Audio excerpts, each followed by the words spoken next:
welcome to Virtual Book Signing. I'm Daniel Weinberg, and as always, we're here at the Abraham Lincoln Bookshop in Chicago. And today is a special day here in Chicago, which I'm calling in the shop Massacre Day. It is the 200th anniversary of Fort Dearborn Massacre here in Chicago, and we still remember it, at least some of us do. And here we are, and I'm glad you're with us. As always, while we're live, you can email in questions, and we'll have our authors answer them live right now, looking into the camera at you. So please do that while we are on air, and we'll try to answer them. If you're watching our archive, you can't do that, but you can certainly watch the whole show, and if you want to buy a book or seven, we probably have a few still left over, first editions and signed, and that's what we're all about here, to get you good books, good authors, good reading, and good history for that matter as well. So we have three authors at the table actually today. We'll start out with Donald Hickey and Connie Clark. Donald Hickey is a professor of history at Wayne State College. He's the author of The War of 1812, A Forgotten Conflict, The War of 1812, A Short History, and Don't Give Up the Ship, Myths of the War of 1812. I think he has a cottage industry going here. He's also co-author of The War of 1812 in the Chesapeake, and a co-author of Citizen Hamilton, The Wit and Wisdom of an American Founder, which is co-authored with his co-author of this book, and that is Connie Clark, who is a consultant with the Educational Service, providing guidance and assistance for federally funded teaching American history grants. We might want one from here, so I'll talk with you afterward. Today, their latest book, The Rocket's Red Glare, an illustrated history of the War of 1812, is 234 pages, a Johns Hopkins Press publication, and $39.95. The number of books you just mentioned aside, the War of 1812 has not yet surpassed the Civil War in numbers, but it's closing the gap with just these two books alone. And also we have Gillum Ferguson, who was a state and federal prosecutor in Illinois. You are still? No, were. I'm retired. They're paying me not to work. That's my taxes. Thank you. He's done many articles in the Journal of Illinois History, Journal of Illinois State Historical Society, the Illinois Bar Journal, and elsewhere. Today, we're showing his book, an engrossing book actually, called Illinois in the War of 1812. University of Illinois Press. It's 349 pages and $34.95, and a very readable book on our area out here, but anyone interested in the war might like to get a little more depth in what the western area is like through this book. I guess the first question that I have, frankly, is, does the city of Chicago get restitution from the Potawatomi Casino for what happened at Fort Dearborn? I guess not. Well, I think it's something Ron should look into nonetheless. It's a creative idea. I thought so. No one else is doing it.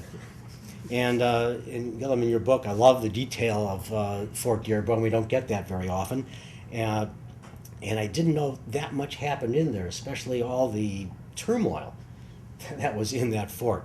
But the best part about your book to me is that there was a tourism ad here in Chicago years ago that said, outside Chicago, there's a place called Illinois. And that's what you give us in this book. Fort Dearborn, we all know, but the rest of Illinois is mainly unknown to most people. How did you get to your book and this particular subject? But by accident, actually, I was writing an article that later appeared in a historical journal on an early Illinois settler. It was on the first Constitutional Convention in 1818, and I found a stray reference to his having commanded a regiment in the War of 1812. It was tangential to what I was doing, so I began to look around for a book that would give me some shortcut to doing my own research, and found that there really had been nothing written. There was a long article in the journal in 1904, but it was ripe for replacement, and I found that there was an enormous amount of good material there, and that it was an extremely important, I might almost say crucial turning point in the history of the state. No one had written the book, so I set out to write the book that I had been looking for, and hope I'd done it. I think you have. I've done that before with someone who's come into the shop and say, do you have this book? I say, no. If you write it, I'll give you an autographing party. And 10 years later, the guy came in. So he demanded a party. I gave it to him. What could I do? Tell us as well, Don and Connie, how you got to your book and your collaboration on it, and how you divided what is inside. Well, we had several years ago, with the Bicentennial on the horizon, we decided there was a need for an illustrated history of the War of 1812 with a text that would appeal to a broad audience and also a lot of good images. We knew there were a lot of great images available. And once we got the project underway, Connie found a lot more. That was really her department. Mm-hmm. So we ended up with a lot of illustrations that have, I'm not sure I would say they've never seen the light of day, but some of them very rarely. And ended up with... Not for a while. They haven't seen it for a while. So a nice combination of, we thought, illustrations and a text sort of explaining the basics of the war. It's very much like the illustrated history that came out after the Civil War. You know, Leslie's did that, Harper's did that, and they wanted to have the illustrations and bring them to the people, and so they couldn't show them photographs as easily, but they had to do the woodcuts, and this is the same sort of thing, and really brings the verve of 1812 right to the person reading. I loved it for that. Let's give a little bit of a 1812 is not known that much, although there are so many things that came out of 1812 that people know. And we'll get to the people and the events that are still known, but they don't know where they came from. What was the world like in the background of the War of 1812 here in America? What was happening that this was central to us, at least? The world was a very dangerous place. The French Revolution had erupted in 1789. It led to a general European war in 1792. Great Britain entered that war in 1793. And from 1793 to 1815, Great Britain and France were almost at war continually. Oh, there's a guy named Napoleon who was out there, wasn't he? And yes. Some guy named Tchaikovsky was writing an overture about him. Am I right? Well, if this war had been confined to Europe, it might not have affected us. But it wasn't. It was a worldwide war, and we got drawn in because of the maritime practices adopted by the British. So the way I put it is the French Revolutionary and Napoleonic Wars cast a long shadow across the Atlantic and affected us in a host of different ways. But it was a dangerous world, and we had to deal with that as a young republic. Oh yes, very much so. What was America like at that point? I mean, we had Americans and British and Indians, Canadians all involved in this conflict and vying for control of various areas of the country or whatever country. What was the situation here in America? Well, we're very unlike any other nation in having such a diverse population. It was a white man's republic, but you look at the population, and it's a very diverse population, with Native Americans and with blacks, free and slave alike. And so you have a pretty diverse population here. I think everyone understood we were the rising power, not just on the continent, but also in the Western world. But the future for the nation lay somewhat, it looked to be fairly distant. It wasn't going to be in the next few years that we emerged as a great power. And that was something that I thought the Jeffersonian Republicans didn't quite appreciate. We were still a second-rate power trying to protect our interest in a world dominated by great powers that were waging war for what they thought was their very existence. And that made it very difficult for us to extract concessions from them on issues that were important to us. How was Illinois in that era? We were in the West, of course, and away from the eastern seaboard where civilization was. What was happening out here? Oh, it was also dangerous, and the danger was really to a very small population. Illinois territory at that time was a huge expanse of territory. There were over 110,000 square miles in Illinois territory, which had been created just the year before in 1809, including not only the present state of Illinois, but also Wisconsin, part of the Upper Peninsula of Michigan, and at least technically part of Minnesota as well. And there were, at that time in 1810, in the census, 12,282 people in that entire vast territory, most of them concentrated around the southern rim of the state. And in giving that figure, I am following the census taker, who obviously did not count Indians. There were Indian tribes largely localized in the northern part of Illinois and into Wisconsin, not so much in the southern end of the state, whose numbers can't be estimated, but were perhaps roughly comparable to those of the American white and the black Americans who'd entered the territory. Probably a little more, maybe 20,000. That'd be very difficult to say. The situation also was what were the problems that the Americans saw? Neutral rights, certainly, impressment was part of the problems that we had with Europe, and there were, of course, various factions in Congress. Some who wanted wars, some who wanted to accommodate, some wanted to wait it out. What was happening along the political lines and the problems that we had that we went to war for? Well, the two great causes of the war were indeed maritime issues.